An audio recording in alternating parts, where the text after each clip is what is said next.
So, in the biblical story of the Tower of Babel, humanity is trying to construct a building tall enough to reach the heavens.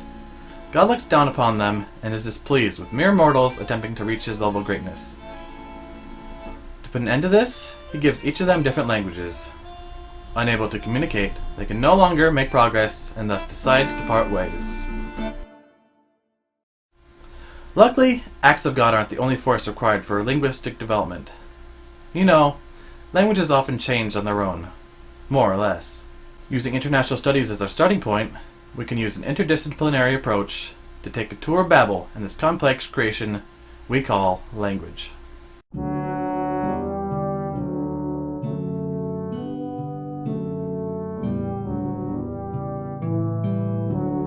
I'm your host, Sean Clark. Welcome. You know, language is an interesting thing. Each language has its own set of rules called grammar, except that these rules are often broken.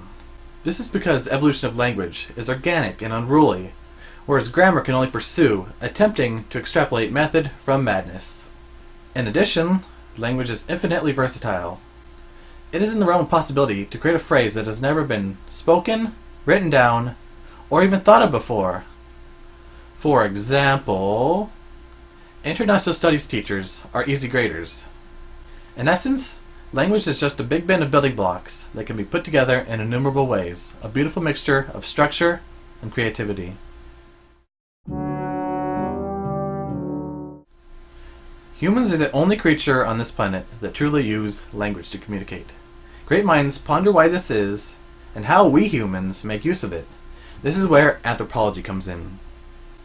Humans create for themselves anything and everything that structures their being. Language, culture, technology, society, the list goes on and on. Anthropology is all of these. Because humans are in fact the source of language, it makes sense for anthropologists to examine how languages come to be, adapt, evolve, and play a part in everyday human existence.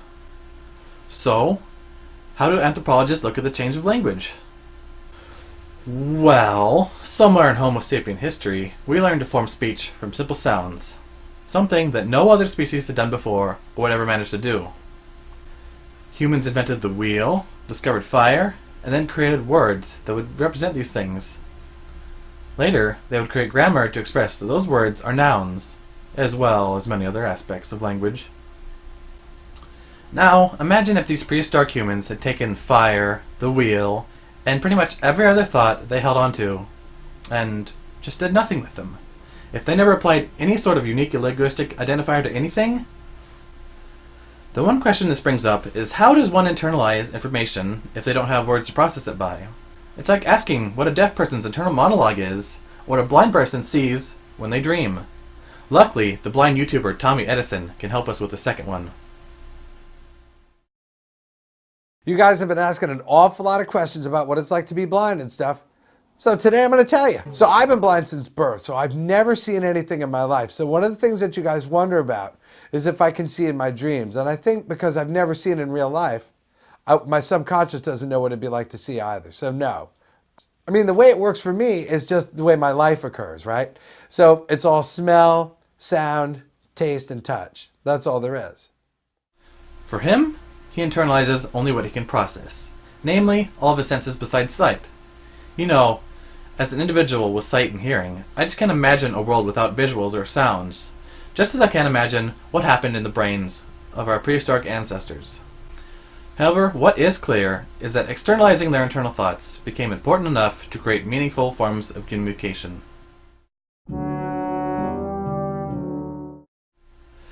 Just like in the Tower of Babel story, meaningful communication is necessary for development. This begs the question, which event triggered which? Development or language?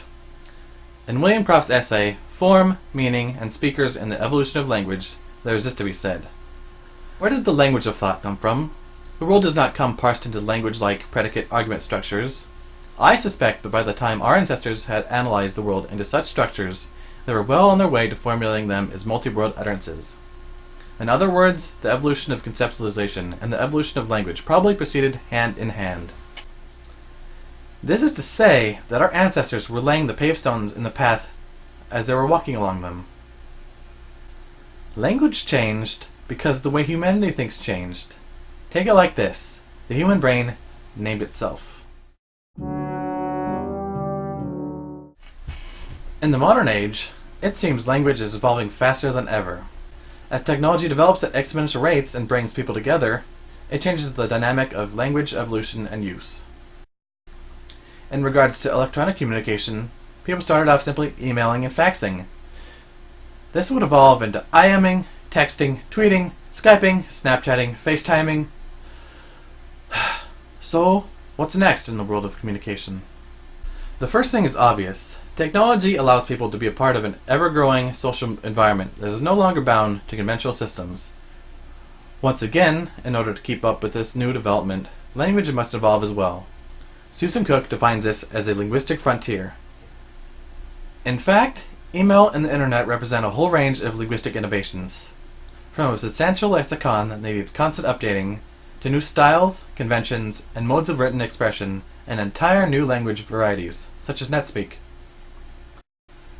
Now, just as early humans had to invent a term that represented a round object that rolled, humans today create words such as one that describes the delay between seeing a status update and commenting on it. So, concepts have become deeper, but in essence, it's the same methodology. Another way language changes is the way it begins to reflect the culture that creates it or cultivates it. In a way, language is culture. In Japanese, which is of course spoken mostly in Japan, the word for rice and the word for meal are one and the same. Gohan. This is the reflection of hundreds of years towards shaping what the Japanese people consider a proper meal. Everything else is okazu, or a side dish.